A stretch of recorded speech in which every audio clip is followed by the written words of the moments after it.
La Confederazione Nazionale delle Piccole e Medie Imprese del Veneto chiede a gran forza l'autonomia della nostra regione per avere, dice, più risorse e poterle così gestire direttamente in loco e alleggerire anche la parte burocratica delle imprese con la famosa banda larga, da cui siamo ancora molto lontani. La richiesta al governo centrale con una videoconferenza stampa congiunta con le consorelle dell'Emilia Romagna e della Lombardia, regioni che con il loro PIL rappresentano il motore trainante d'Italia. Credo sia un momento importante per il Veneto, proprio per fare quel salto di qualità che ci serve, ma ci serve proprio perché abbiamo bisogno di più investimenti, abbiamo bisogno che ci sia la regione che sostiene lo sviluppo economico, che sostiene le imprese, le piccole imprese, che sostenga il sviluppo anche di infrastrutture che servono al nostro paese.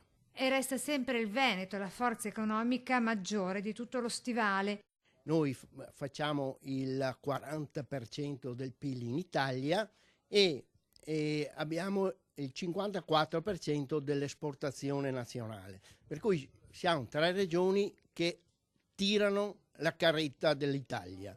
Allora, su questo credo sia importante che il nostro governo abbia un occhio di attenzione. Nella manifattura siamo forti e la piccola impresa credo che ha sviluppato anche nel periodo di crisi quelle sinergie per poter essere sempre all'altezza del prodotto nuovo e del prodotto all'avanguardia. La qualità dei nostri prodotti sono importanti, ma oltre a questo credo che nel Veneto dobbiamo sviluppare quello che abbiamo e che sviluppiamo poco, che è il turismo. Il turismo nel territorio è una cosa importante. Ed è subito polemica con le regioni del sud, Campania in testa, i timori sono quelli noti. È incapibile che pensano che avendo l'autonomia queste tre regioni portano via risorse a loro.